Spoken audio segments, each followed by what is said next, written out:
Hi, I'm Wootton from Middy and I'm going to talk you through how to elasticate your pole. Right, so you've bought your brand new pole, you want to know how to elasticate it. There's a few things that you're going to need. You need to get the right size bung for the base of your pole. You can get wide bungs, narrow bungs. It's best to go for one that's slightly too wide for the base of your pole. That way we'll cut it down. To connect the elastic at the other end of your pole, you're going to need an elastic connector. The elastic just gets tied to these, and then it's just a collar system there that enables you to connect your rig to the end of your pole. Also, to stop any wear on the elastic, you need something to protect the elastic against the harshness of the carbon. And we've got here a bush. That's pure PTFE, that slips over the pole and prevents any wear on the elastic. And obviously, you're going to need your elastic. There's a lot of different elastics on the market. There's two general types though. There's your hollow elastic, which has obviously got a hollow centre. This is generally a lot stretchier than normal standard solid elastic. I prefer to use solid elastic. It's a lot easier to set up and it's a lot less fiddly. And that's what I'm going to show you how to use today. A couple of hardware bits that you'll need. An elastic threader. Quite often if the pole's brand new, you can sort of jiggle the elastic down, but if there's a bit of moisture in the pole, you're going to need one of these elastic threaders. And obviously a hacksaw. We're going to be chopping bits off the pole, cutting the bung back. We're going to need a hacksaw. There's the bits. Let's get on with cutting back the pole.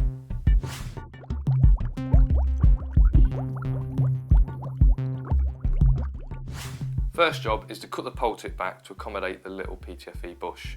Now it's important not to cut too much back in one go, else you could ruin the pole and obviously the bush won't fit on the end. What I'm going to do is line up the bush on the pole, work out where it's going to be cut back and just make a little mark with a hacksaw. Now it's just a case of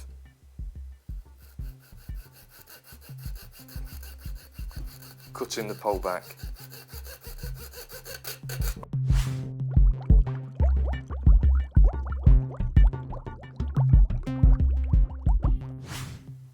Right, I've worked my way down the pole, cutting off a little bit at a time, and that bush now fits on there nice and snugly. That's not coming off. The next job is to cut the bung back so it fits in the base of the pole.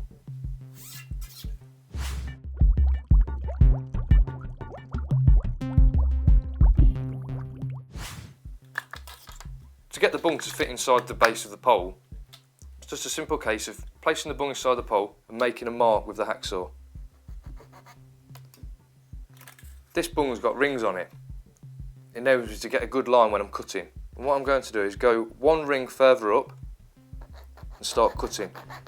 It's important to remember this bung's got to fit probably 6 or 8 inches up the base of the pole, so the number 4 section doesn't hit it when we put it in. Let's get cutting.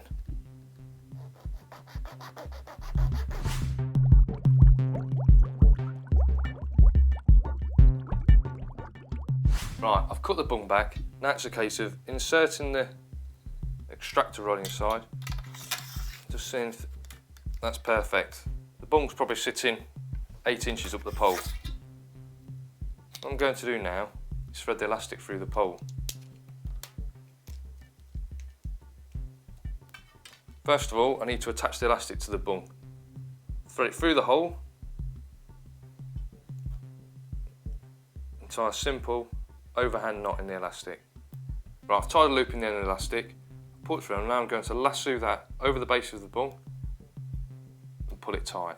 Now that can obviously go, that can't go anywhere. I'm just going to put a couple of winds on the bung end, just so it gives me a little bit of play. Now it's a case of unravelling the rest of the elastic and finding the other end.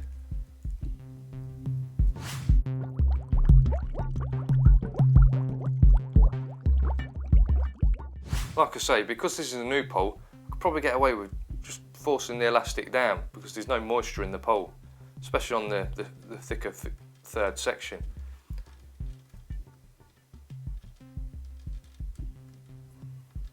Right, I've got the elastic out the top of the third section. I'm just going to fit the bung inside. I'm just going to use that to tightly push it up. That just stops the elastic flying around everywhere.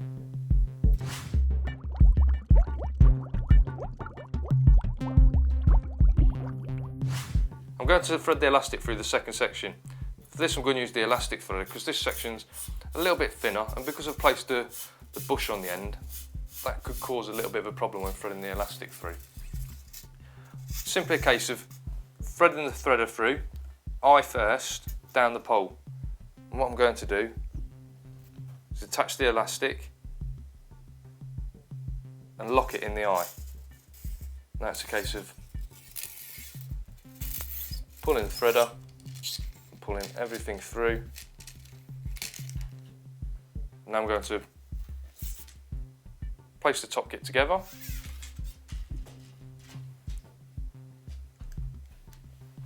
Trim the elastic. I'm going to leave about 6 inch hanging out.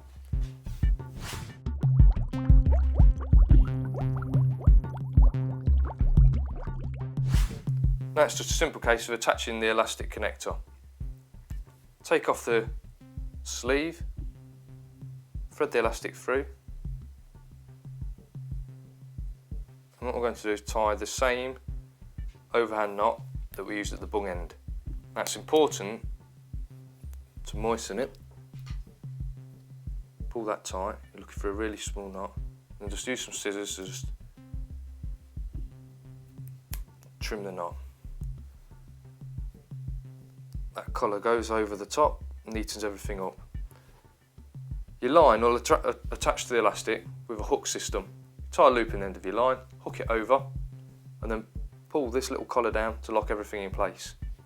Now you might think that elastic's drooping out a little bit. Because we've got the winder on the base of the bung, we can tighten everything up and set the tension to exact tension that we want.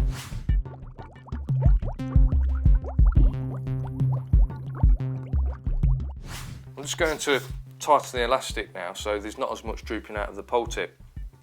I'm just going to do this by giving a couple, 3 wraps probably, around the winder, then putting the bung back in.